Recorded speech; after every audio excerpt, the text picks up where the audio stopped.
Not everyone understands house music. It's a spiritual thing, a body thing, a soul thing, a soul thing. Hi, thanks for joining me on the Everything and Anything in a Bit Gay podcast. Today I have a brand new guest. Her name is Savannah, and she is here to talk about her life. So welcome to the show, Savannah. Hi, thank you so much for having me. And I should ask, is your pronouns she? Well, thank you. If I'm dressed this way, yes. If I'm out in the world in male mode, it's he. So he, him, she, her. Just pretty much whatever makes most sense when you see my face. Yeah, got it. So my Savannah's story is unique to me because I have not heard of this before.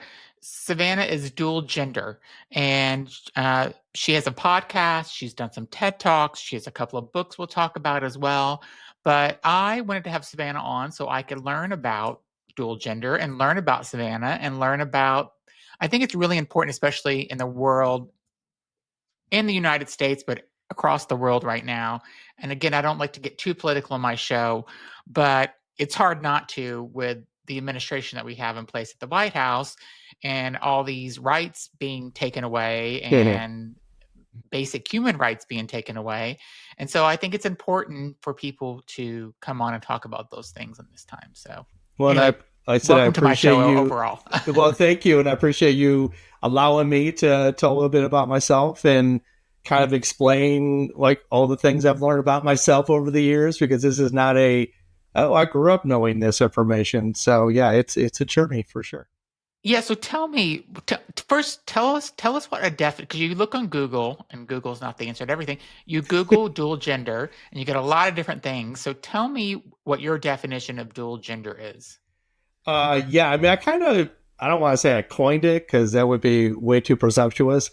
But, if you look at bi-gender, non-binary, gender fluid, genderqueer, they're all very nuanced, right? Mm-hmm. So for me, I felt dual made most sense for who I am because I'm just as comfortable in my biological male form as I am in my Savannah form. Okay. There is no escapism involved. There is no feeling different about myself. I mean, yes, mannerisms will change, the look changes, comportment changes, the way you kind of touch and are more tactile as a female changes.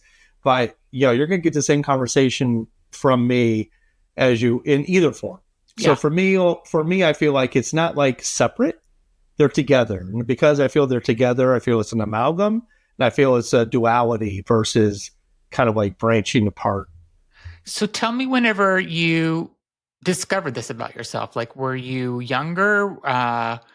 Was it more recent? And also, when did you act on it? Okay.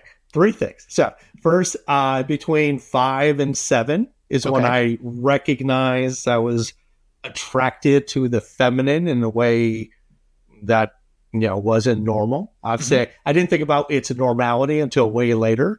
But when you're a kid, you're like, ooh, I like the clothes that mommy wears. I love the clothes that get folded on the bed after laundry. And that was kind of ooh, that light bulb. Probably closer to late pre-adolescence, I acted on it. Anytime, we were latchkey kids. We're the Gen X generation. Yeah. So we were left at home by ourselves a lot in the very early ages. Yeah. So I found myself able to sneak into my mom's room and feel the slip and feel the satin and check out the little kitten heels, and all those things were very attractive to me. Now, did I know what it meant? No, of course not. I grew up in the 70s and 80s. There was no such thing as transgender in terms of my knowledge. Where did you grow up, by the way? I grew up in the Midwest, in Detroit. Okay. In the Detroit area, lower middle class, Lutheran, which, watered down Catholic. So, there wasn't a lot of information out there. So I both had an affinity for the feminine, and I acted on that impulse, if you want to call it as such, very early in preteen. And discovering who I was didn't happen, or Savannah, as you see it, her and me now, didn't happen until 1996 when I moved to New York when I was 25, 26 years old, and said, oh, wait, drag queens. Oh, wait, two men holding hands. All the things that I would never had seen growing up in the suburbs outside the Detroit area, find all of a sudden were there in front of me.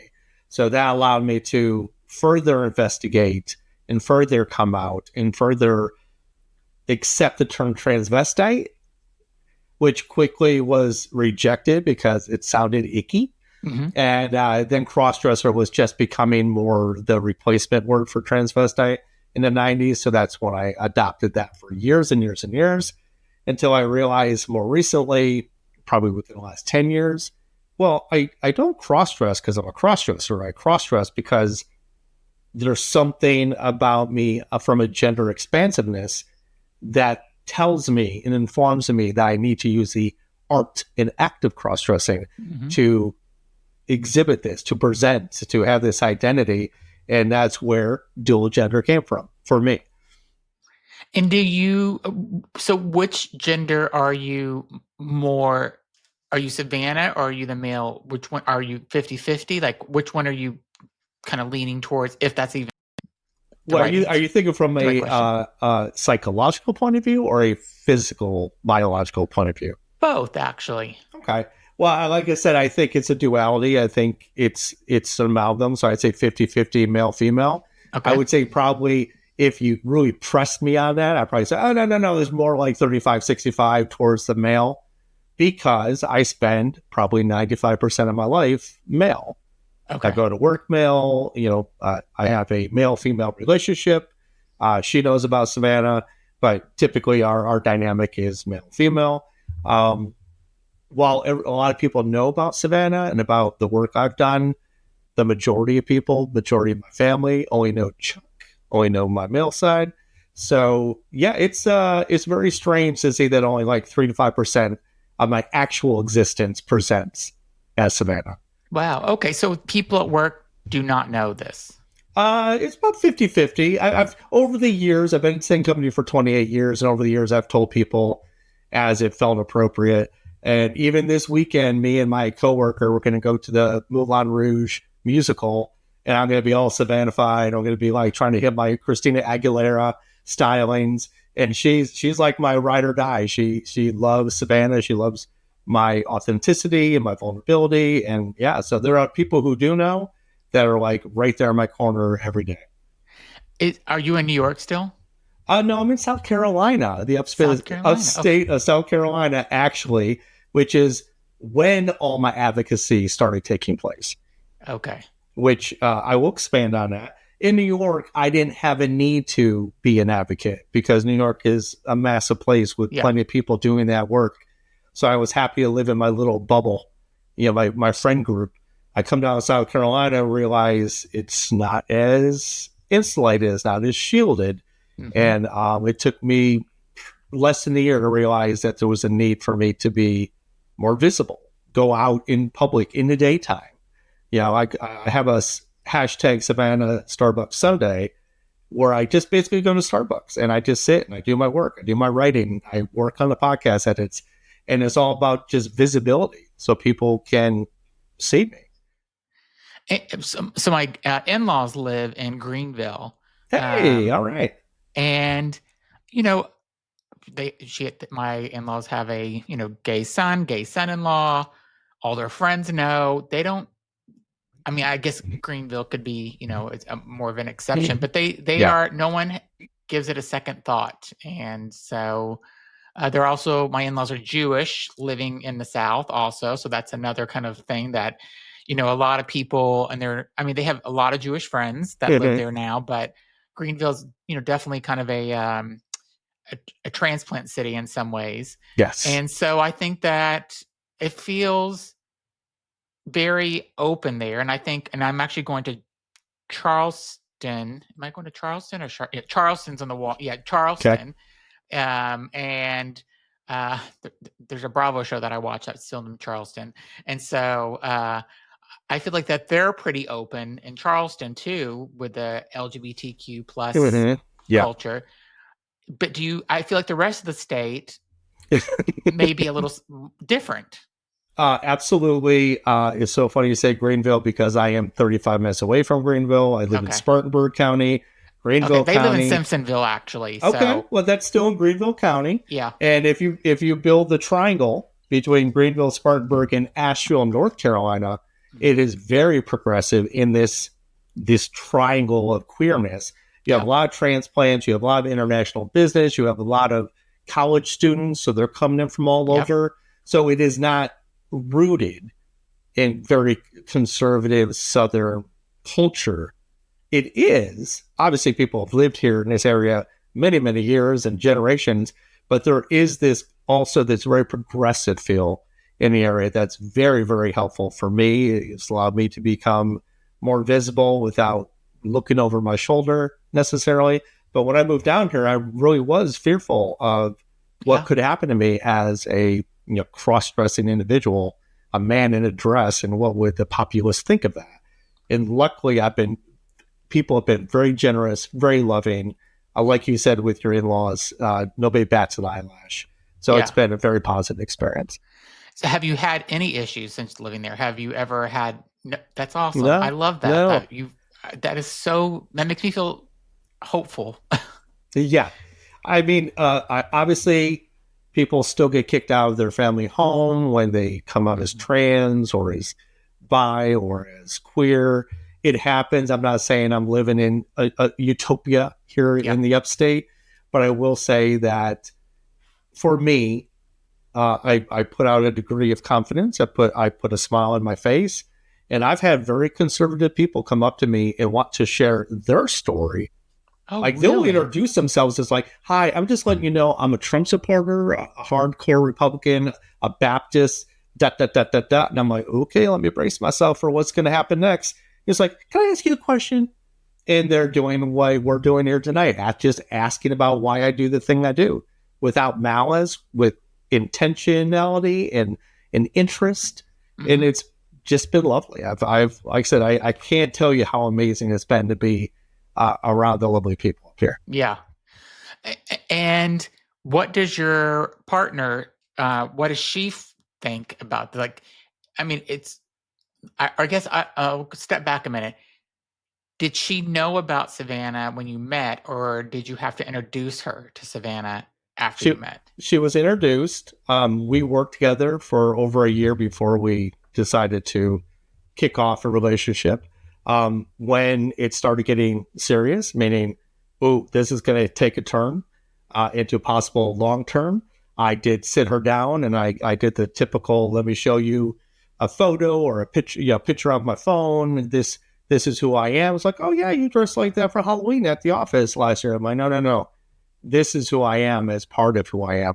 And she's had to grow with it. Yeah. One of her bestest friends at the time, she told her, and that friend had also been in a relationship with a cross-dressing person who was very fetishistic, very much was for bedroom play only, and it was a toxic relationship. So that one experience from the friend really blushed my girlfriend's starting point opinion about somebody like me. And again, it was a lot of time to walk the walk and talk the talk and allay her fears of like, "Are you going to transition?" I'm like, "No, I have no interest in transitioning. Yeah. That's not for me." It's like, "I'm not a drag queen. I'm not gay. I'm not transitioning." And that's a lot to believe somebody is saying it to you when everything else you hear is contrary to that. Yeah. Yeah. Which is why the first especially book because she had came the out. friend that was in a toxic relationship. I'm sure the friend was not super supportive of you because she had to deal with, the toxicity of living with somebody like that was, horrible to them, it sounds like. So yeah, we went to the same church with her and her daughter, and like you stand up and you shake hands with each other, and she was very protective of her daughter shaking hands with me, and she told my girlfriend soon thereafter that she felt I was a pedophile. So I think that kind of gives you the degree of how she felt about the community or the cross-dressing community. So it was very sad. I felt bad for my girlfriend for losing a friend like so she no had with friends. that person. No, as soon as that happened, it was one and done. But still, it's very sad to have somebody who had an experience, practical experience, but that become their entire worldview about the community at large versus the individual. I never understood why the pedophile thing always comes up. I never, but I mean, there's a philia. There's lots of philias, and I think a lot of times, even in the DSM-4 or 3, transvestism or transvestic fetishism was in that diagnostic manual, and it was considered a philia of search. And so, unfortunately, people like just anything that's fetishistic or taboo or strange or different, they want to just group all together. They're doing it now. Yeah. Oh, we're grooming your children to, because we're pedophiles and we're all this and that and the other thing. And it's like, dude, we just want to exist in the world. I'm not sure why, and all it is just, attacking and using the clickbait terms and just trying to get fanatical about it. While you've never found, I mean, I'm sure things happen. Don't get me wrong. I'm not saying this is like a 0% error, but the vast majority of people in the queer community are just trying to live life and aren't out there doing anything to do anything to your children or to your community. Like the whole drag queen story hour. It's like, you're worried about a drag queen reading a book to children, like you're not worried about what's all the stuff that happened in the Catholic Church. Not to get too political again, but I'm just like, drag queens are not there to hurt children. They're there to read to them, and it's entertainment. So it's so silly to me. Like I just can't wrap my mind around how people come up with these things. Well, because you have empathy. Yeah. And somebody who's empathetic is like, I hear you. I see what you're saying. My brain just can't compute it as like why a human being would act this way. Yeah. So do you have other friends that live kind of like, is there a group of people that that are also doing cross-dressing as well? And, like there's meetup groups, and not that there's a meetup group but are there stuff like that you've met other people that do this? Yeah, I mean, one of the first times I went out in South Carolina was a meetup group, and they'd be the first to say it, but it was a bunch of old gay queens, and it was parents of trans youth, and I think maybe there was one other cross-dresser, self-described, that I had met, and I thought I was going to be the token one, and even the community didn't know what to make of me. Like, I've never met somebody like you, and all of a sudden I was a novelty, and I was like, really? It's like, I didn't feel like I would be a novelty that nobody's ever seen me before. So that's when I met my first cross-dressing person down in South Carolina. It is very closeted down here still. So while I have met people online who live in the greater upstate area, it is very difficult to get people to come out because either their family doesn't know, they don't want anybody in their local community to recognize them. They're so in the closet that everybody around them has to be on hiatus and gone and on vacation for them to even attempt it. So whereas I'm very open, I mean, my neighbors have found out, or I thought they saw me drive up. And I'm like, all right, I guess this is going to happen. So I just went over to them like this and say, hey, by the way, hi, how are you doing? And what was the reaction? They loved it. They were amazing. The wife was planting in the front yard, and she looks up, and I don't even think she put two and two together yet. And then she's like, oh, kind of that gasp of surprise and fun. And then the husband came around the corner, didn't know who his wife was talking to until she told him who I was. And then they start talking about a cousin they had and a friend they have that's gay and this, that. And that's what I love about reveals so many times is that it gives the other person the opportunity to share of themselves or people they know because, I have somebody now I can talk to about my situation or my friend or my child or my whatever. And that's, I think, what's the best thing I can find from my advocacy or just being visible. It allows other people to be vulnerable in whichever way they want it to look like. And I think it just gives people opportunity and makes opportunity. What do you think about the whole, the Trump administration is, and I know it's different than the transgender is different than what's your situation is. No, I shouldn't call it a situation. It's what you're living. Sorry about that. It's okay. But, you know, I think the whole LGBTQ plus community is being attacked by the Trump administration in a lot of ways, where, Mhm. you know, they don't want, you know, transgender people in the military. They're taking away rights of transgender people. You know, same-sex marriage, which would impact me, is on the table possibly at some point. I mean, they haven't said it for sure, but I think it's on its way. You know, what is your thoughts on everything that's happening now with this new administration that's come in? Because it's making people, I think, have more phobias of things, where I feel like, you know, at one point with Obama and Biden in office, we were pushing forward a lot and for DEI issues, not just for LGBTQ plus, but for all different, you know, all different types of people were kind of being pushed forward. Right. And now I feel like we're, you know, being pushed back. And so people that are dual gender like you are not probably looked at as with a happy face if they see you. So, you know, and again, I understand that you're not transgender, you're not transitioning and all that, so you're not looking for gender affirming care and all that other stuff. But still, I think that it's making phobias against you and me and everyone. What's your thoughts on that? You said a lot. You said a lot. And I'm going to tackle a little bit. I will make a correction, at least my own personal view. Okay. I feel that you don't need to be transitioning in the gender affirming care to be trans. Okay. I do feel that I live under the grander trans umbrella. Okay. With all the non-binary and genderqueer and gender fluid and transitioning and non-transitioning folk that live under that umbrella. Also, we need to be very careful, because I'm not saying it was co-opted, but transsexual became transgender as the term of choice. So there's both a transgender umbrella and a subset transgender, subset under that. So people who are transitioning either medically, cosmetically, chemically, pre-op, non-op, post-op. You know, there's so many variations in the galaxy of what can be in gender expansiveness. So I'll just put that out there, because some people do feel that if I describe myself as a crossdresser, oh, you're not trans.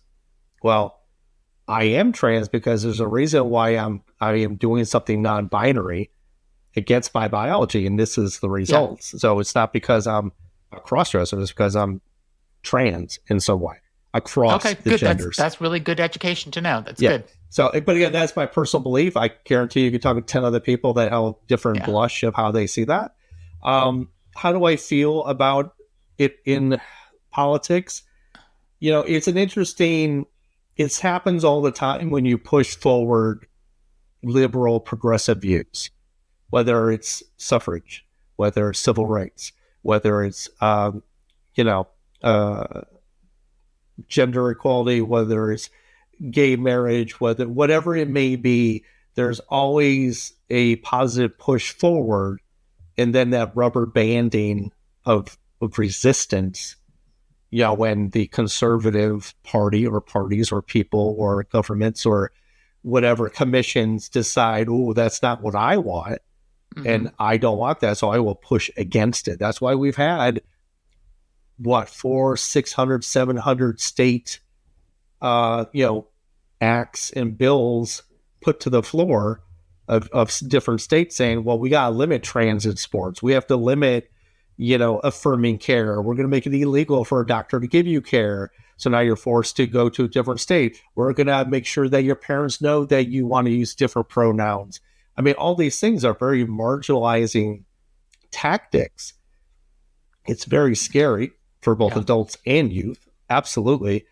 I feel that this is, unfortunately, is just the reaction to progress. Do I hope that, I mean, we're not even in 100 days yet of this administration. So we have a long way to go. Absolutely. I agree with you.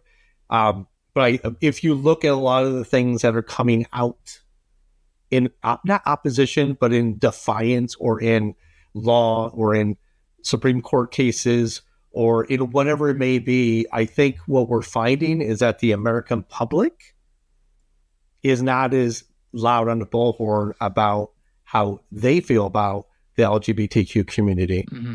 as much as what these few people are trying to push. Yeah.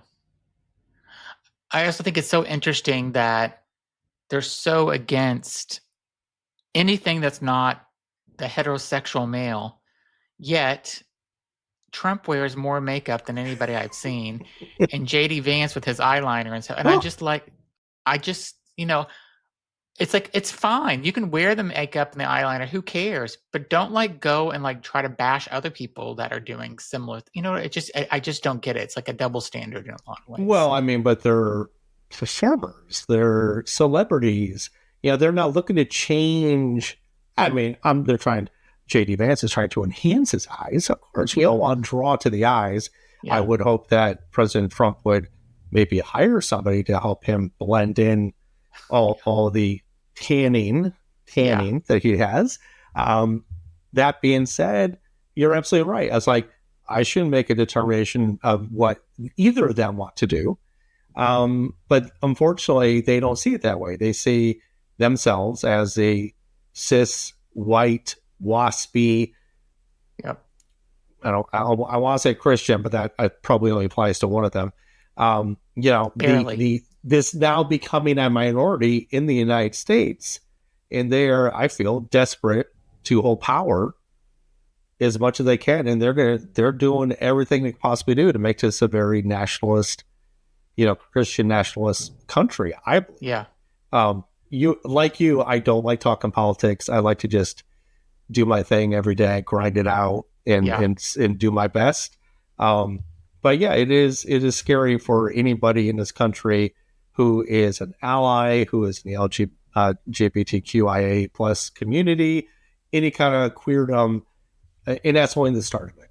We've seen immigration, we've seen so many things happening, and but we're also starting to see people champion our causes and their own causes, even if it's a non-queer cause. It's Medicaid, it's our retirees, it's our veterans, it's our all the other things. It's just unfortunately being somehow just hit. Everything is being hit in one fell stroke. And tell me about your TED Talks. You've done 2 TED Talks. Tell me what they were about, and was it exciting? I mean, that's a pretty big deal. Oh my God, it was terrifying. I'm really good at talking to you. Okay. I am not good at memorizing 15 minutes worth of a speech. Okay. Which is you have to do it cold. There was no teleprompters when I was doing my TEDx's, which was scary. I'm very much perfectionist when it comes to my story beats. So I was so afraid that I would miss something, and it's being recorded, and how do you go back and change it? Oh, it was a nightmare from a performative point of view. But it was exhilarating this was during COVID, mind you. So at both times, one was in the studio, one was on basically a closed set theater. So I didn't even have the audience to even make it more terrifying. Yeah. But it was amazing. The people who run these TEDx's at these universities are amazing people. The first TEDx was about how do you overcome fear in a vacuum, essentially. So somebody like me who grew up without any support, any community, any information, how do you actually still become authentic when there's nothing to, kind of like a Maslow's pyramid where you have security, you have shelter, you have all your basic needs met, and you have community and unity, and then you become bigger than yourself after having all that. So how do you do that without having any of that? Mm-hmm.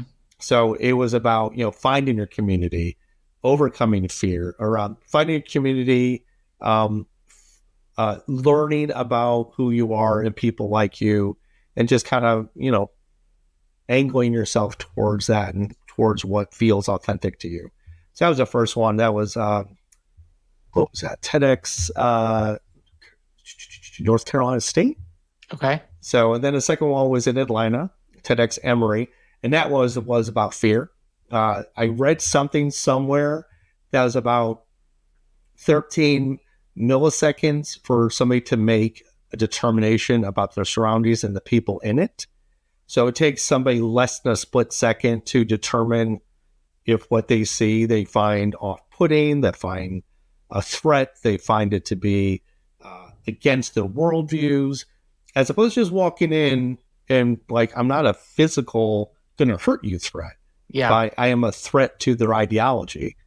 So it only takes people with an existing worldview split seconds to determine, yes, I don't like you or I like you. And so it was about overcoming that in this kind of chasm of fear for both sides. I came to the South believing stereotypically that people were going to throw Bibles at me, set me on fire, run me out, out of the county on a rail. All those things I expected to happen because I had a stereotype notion of people in the South, which was not true. And unfortunately, I did the same thing that I thought people were going to perceive me as. Yeah. So that's what the second one was about. And it's, I really think it's great that you've never had any issues with anyone and people are actually curious. But I have to ask, will you, whenever you're retired from your job, will you stay in this area or will you move to a place that's more liberal? Like, would you move, like I live in Boston, would you move to a Boston where you could walk down the street anywhere in Boston and nobody would give you a second look because it's very liberal and people are open? Would you ever want to live in an environment, it's like in New York, no one in New York cares. People just let people live who they are here. Would you ever want to live in a place like that where there would be no kind of fear? I don't know. I don't know the answer to that because the cost of living is lower. The quality of life is lower. It takes me 15 minutes to get to my job. Yeah. It is very much, the heart of the Bible Belt, but yet there's so much history down here in the South. You're talking about going to Charleston, beautiful city. There's so much nature here. The mountains, the oceans are close by, lakes, rivers, waterfalls. There's a lot here to enjoy. So would I just give it up because I want to go someplace more liberal? Probably not. Yeah. If there was another reason to move that was going to enhance my personal life in some way, then yes, wherever that may take me. But I didn't come to South Carolina because I wanted to. I came to South Carolina because my office had a branch down here that I could laterally move to. Okay. So it just worked out that I was coming south. I just didn't think about the things that might happen as a result. But luckily, that hasn't been the case. And you moved from New York to South Carolina? Yeah. I was in Queens. I was on Long Island. That's where my in-laws moved from Long Island down to Greenville. That's right. They call this the halfback state. Yeah. Like you don't go to Florida, but you go half. Yeah. Yeah. I mean, they love it. They've been there for a long time and they really do love it. And that's where they're going to retire and die at, they really, and I get it when you're talking about cost of living and all that, because they have a beautiful, huge house. And that house here would be something that I could never afford because because you get so much more for your money there than you do here. So, and it's growing. The upstate is growing in leaps and bounds, but a lot of people are coming this way. So I only can see it being more progressive, more liberal, more, just new energy. Yeah. I think it's still going to just be the embodiment of the upstate. On your Instagram channel, you have a crossdresstravel.com. So you're doing I'm just kind of looking at it now a little bit. Do you do different travel adventures with other people that you set up? Well, this one I was asked to host a couple cruise specific seminars. Okay. By the organizers in an effort to bring in more bodies that might want to see me on the cruise ship and be a part of my workshops. That was the reason for that. I also just came from the Keystone Conference in Pennsylvania. That's a multi-day kind of a conference, and I workshop there. I'll probably end up in Atlanta later this summer and workshop at the Atlanta Comfort Conference, hopefully. So, this is the first time I've done this type of adventure on a cruise. Okay. Never before. It'll be very interesting. But typically I stay on land and drive to the hotel in question and do my workshops and meet up with my friends. You had asked me earlier about trends. Yeah. And I've gotten through all my channels through these conferences, through just people I meet.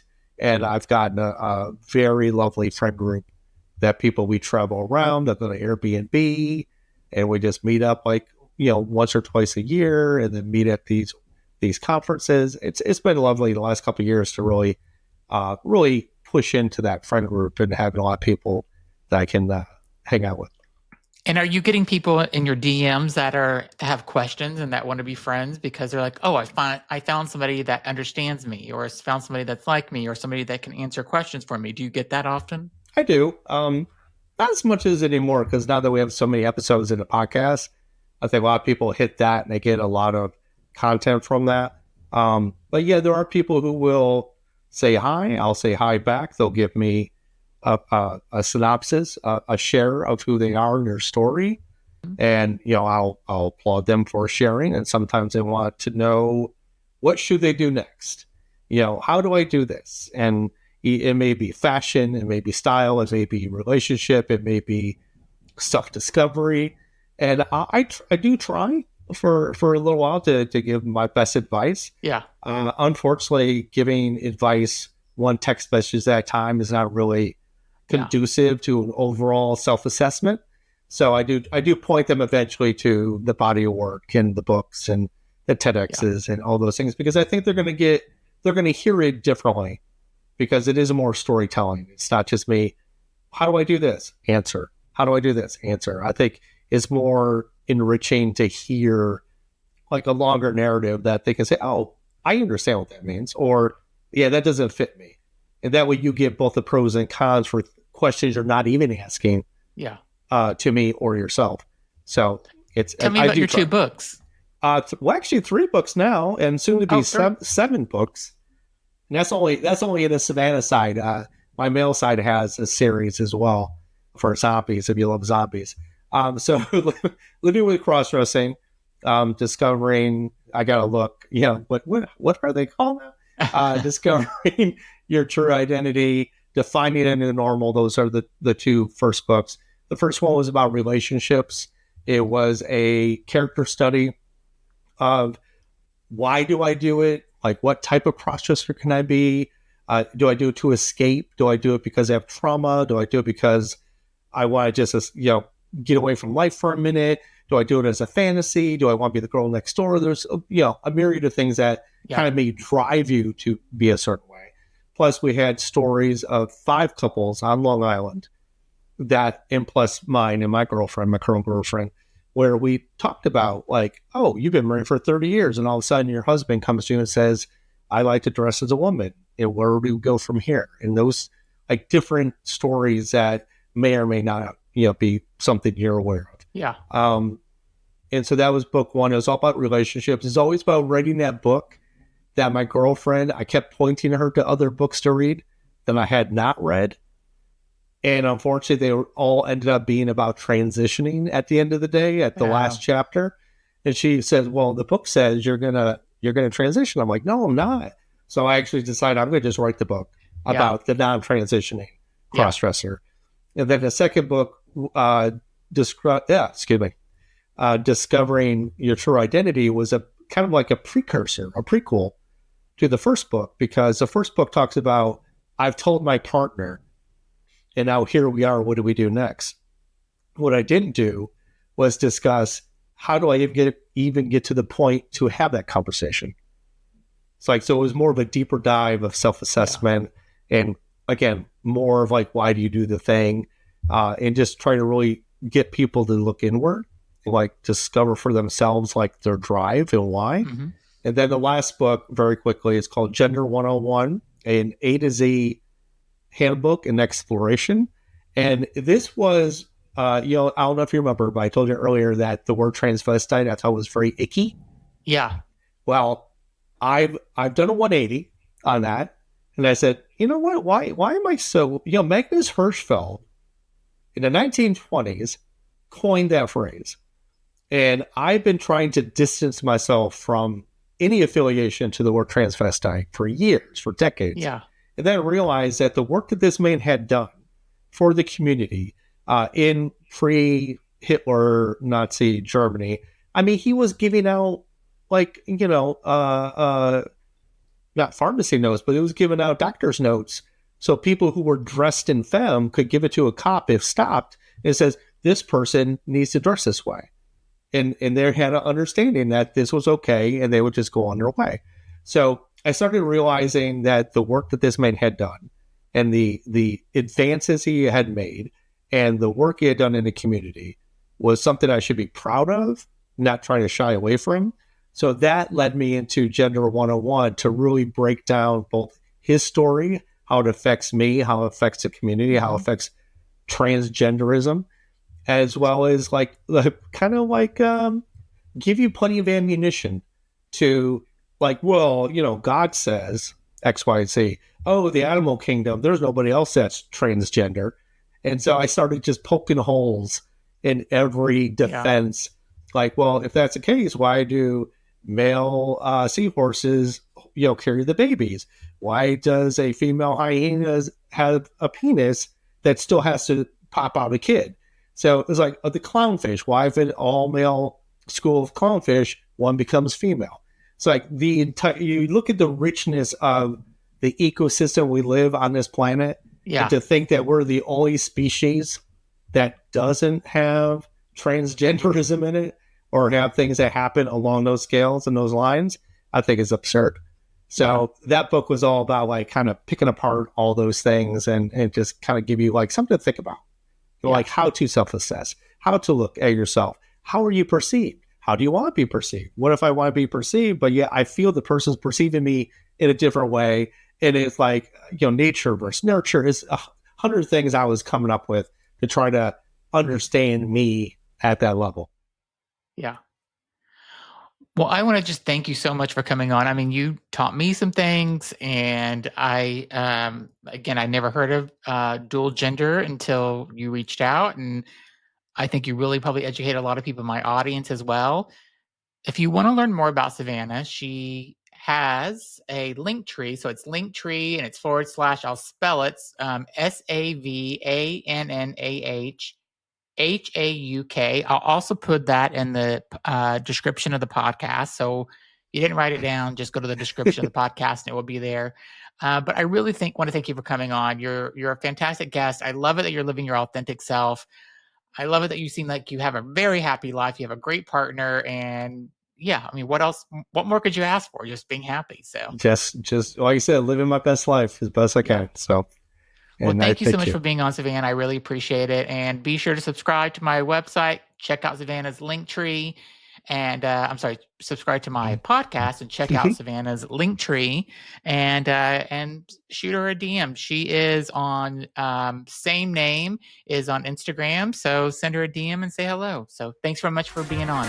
Thank you, Zach. Appreciate it. Not everyone understands house music. It's a spiritual thing, a body thing, a soul thing, a soul thing.